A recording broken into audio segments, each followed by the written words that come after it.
आप पिछले 50-60 साल का इतिहास देखेंगे तो पता चलेगा कि भारत को विदेशों से वैक्सीन प्राप्त करने में दशकों लग जाते थे। विदेशों में वैक्सीन का काम पूरा हो जाता था, तब भी हमारे देश में वैक्सीनेशन का काम शुरू भी नहीं हो पाता था। पोलियो की वैक्सीन हो, स्मॉल पॉक्स, जहां गांव में हम इसको चेचक कहते हैं, चेचक की वैक्सीन हो, हेपेटाइटिस बी की वैक्सीन हो, इनके लिए देशवासियों ने दशकों तक इंतजार किया था। मोदी जी आज देशवासियों की और देश के वैज्ञानिकों की ओर से एक बात और कहेंगे। आपने देश की आजादी से आज तक वैक्सीन बनाने वाले हर वैज्ञानिक को भी अपमानित कर दिया, क्योंकि कभी भी प्रधानमंत्री जी को पूरी जानकारी होती ही नहीं। प्रधानमंत्री जी, क्या आप जानते हैं कि नेशनल ट्यूबरकुलोसिस कंट्रोल प्रोग्राम 1962 में देश की सरकार ने चला दिया था।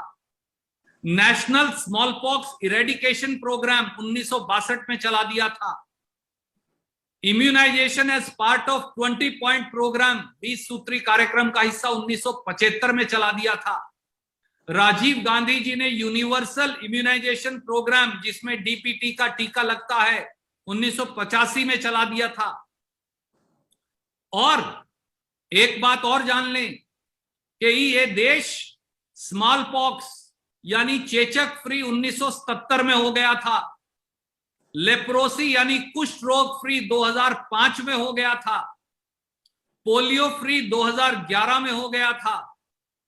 और उसी समय कोलेरा और टीबी पर कंट्रोल पा लिया गया था। सहयोग से मोदी जी, इस सब समय कांग्रेस की सरकारें थी। और यह भी जान लीजिए कि हमने वैक्सीन कब इजाद किया था। आपने तो कहा 60 साल तक वैक्सीन इजाद नहीं हो पाया, हम विदेशों पर निर्भर रह गए। ये भी तथ्यों के विपरीत है। हमारे यहां ट्यूबरकुलोसिस टीबी का लिक्विड बीसीजी वैक्सीन मास अवेलेबल 1951 में हो गया था।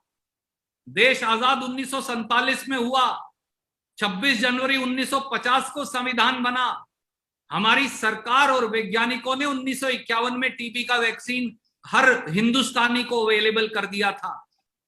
स्मॉल पॉक्स यानी चेचक का जो वैक्सीन था, वो हमारे यहां 1965 में उपलब्ध हो गया था देशवासियों के लिए। पोलियो का ओरल वैक्सीन, मुंह से लिया जाने वाला, 1970 में उपलब्ध हो गया था। मीजल्स का टीका 1980 में उपलब्ध हो गया था। हेपेटाइटिस बी का वैक्सीन 1997 में देशवासियों को उपलब्ध हो गया था।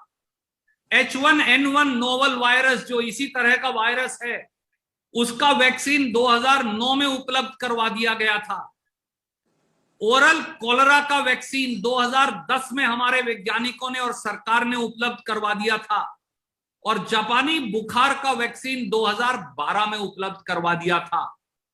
ये 8 वैक्सीन जब उपलब्ध करवाए गए तो इस देश में कांग्रेस पार्टी की सरकार थी। इसलिए चुनी हुई सरकारों और इस देश के वैज्ञानिकों का अपमान करने से पहले और अपने मियां मिट्ठू बनने से पहले कम से कम देश के वैक्सीनेशन की हिस्ट्री पढ़ लेते तो बहुत अच्छा होता।